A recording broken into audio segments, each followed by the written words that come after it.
ар дайым бул дүйнөгө же ахиретке пайдалуу гана ишти кылыш керек. Интернет ушундай басты баарыбызды. Аллах Таала өзү сактасын, Аллах өзү чыгарсын.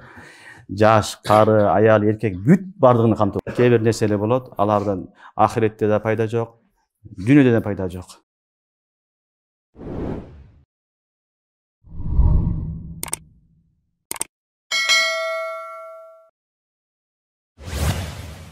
Мусулман баласы ар дайым не кылат? Ахиретке пайдалуу болгон гана иштерди кылат. Ахиретке пайдасы жок нерседен мусулман баласы алыс болот. Ошон үчүн Кур'ан-ы Керимде Аллах субханаху ва таала Муъминун сүрөсүндө айтат: "Ва хум анил лагви му'ризун." Ва хум анил лагви му'ризун дегени алар ошол пайдасыз жерлерден, пайдасыз нерселерден алыс болот деген сөз. Демек мусулмандын экинчи сыфаты, жакшы сыфаттардын бирөөсү эмне экен? Алар пайдасыз нерселерден алыс болот. Кээ бир нерселер болот, алардан ахиретте да пайда жок, дүйнөдө да пайда жок. Мисалы кээ бир илимдер бар, дүйнөдө да пайдасын бербейт, ахиретте да бербейт. Мешитке келип алдың, мешитке келип алып отурасың, эсептеп канча сум бар экен, канча чырак бар экен деп. Бунун сага эч бир пайдасы жок. Бул дүйнөдө да пайдасы жок, ахиретте да пайдасы жок. Ошон үчүн Аллахтын достору алар пайдалуу иш менен алек болот.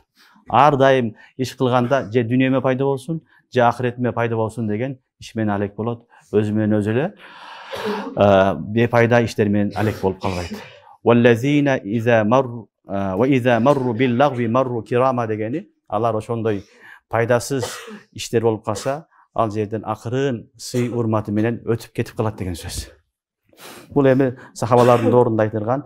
Ошол доордо Абдуллах ибн Масуд разыяллаху анху бир күн бараса, еврейлердин же мушриктердин той болуп аткан экен. Баягындай тур эмес тарикада той болуп аткан экен. Анан аларга барбастан акырын өтүп кетет. Өтүп кеткенден кийин пайгамбарыбызга ушул кабар жеткенде асбаха ва амса Абдуллах кариман деген. Асбаха ва амса Абдуллах кариман. Абдуллах ибн Масуд разыяллаху айтып атат, бул карим болду деген. Анан ушул аятта пайгамбарыбыз айткан: "Ва иза марру бил лагви марру кирама." Алар не кылат? Пайдасыз нерселер алдына келгенде ичине кирип кетпестен акырын өзүнүн сыйы менен кетип калат деген аятты пайгамбарыбыз айткан.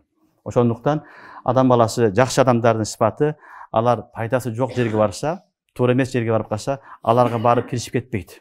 Алар менен урушуп кетпейт, айтышып кетпейт. Акырын башка жолду кармап өтүп кетет. Эгер өтүп кетиш керек болсо, акырын жанынан өтүп кетет, ага киришпейт. Ошон үчүн даваттын усулубу бар. Даватта бир эреже бар балдар. Эгерде барсаң, сен дават кылсаң, кайра өзүңдү акарат кылса, кайра өзүң сөксө, сени жамандаса, анда дават кылыш важып эмес. Андай учурда сен акырын кетип калышың керек. Ичиңден жаман көрөсүн, Аллах хидаят берсин дейсин, акырын кетип каласың. Үстүнө барып мусаллат болуп, үстүнө барып алып, аны менен айтышканга, урушканга акың жок. Кур'ан-ы Керимде дагы Аллах субханаху ва таала өзүнүн досторунун сыпаттарын айтып атат: "Ва иза марру бил лагви марру кирама." Алар пайдасыз, эч бир пайдасы жок күнөө болгон жерлерге келгенде, алар менен барып айтышпай, аларга кошулбастан, акырын өзүнүн сыйы менен, кадыр баркы менен өтүп кетет деди. Демек Аллахтын достору жалгандан күбөлүккө түшпөйт, жалган сүйлөбөйт, жалган болгон жерлерге барбайт, жана алардын астына кокусу барып калса, марру кирама. Марру кирама. Акырын не кылат экен?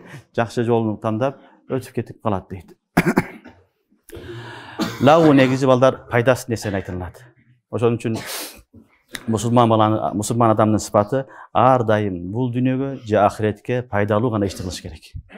Пайдасыз бепайда иштен алыс болуш керек. Өзгөчө бүгүнкү заманада биздин жашап аткан турмушубузда эң жаман нерсе бул интернет. Интернет ушундай басты баарыбызды. Аллах Таала өзү сактасын, Аллах өзү чыгарсын. Жаш, кары, аял, эркек бүт бардыгын камтып алды. Бүт бардыгы ушуга байланып калды. 5 саат, 10 саат, 15 саат көргөн адамдар бар. Биринин артынан бирини көргөн, биринин артынан бирин ойногон оюндар ойноп, ошо менен убактын өткөзгөн инсандар бар. Бул дүйнөсүнө да пайда бербейт, ахиретине да пайда бербейт. Бул эң чоң, эң жаман ору. Ошондуктан Аллахтын достору Алла берген убакытты кадырлайт. Аны үнөмдөп иштетет. Ар бир вакыт, ар бир секунд биз үчүн эң кымбат. Мүмкүн акыркы учурдагы акыркы вакыт менен бир жолу Аллага тооба кылып, ла илаха иллаллах жакшы ихлас менен айтып, бейишке кирип калыш мүмкүнчүлүгүбүз бар. Ошон үчүн мусулман баласы пайдасыз нерсе менен алек болбош керек. Пайдасыз оюн, пайдасыз интернет, пайдасыз нерселер менен алек болбостон, дүйнөгө, жашоого же ахиретке пайдалуу болгон иш менен алек болуш керек.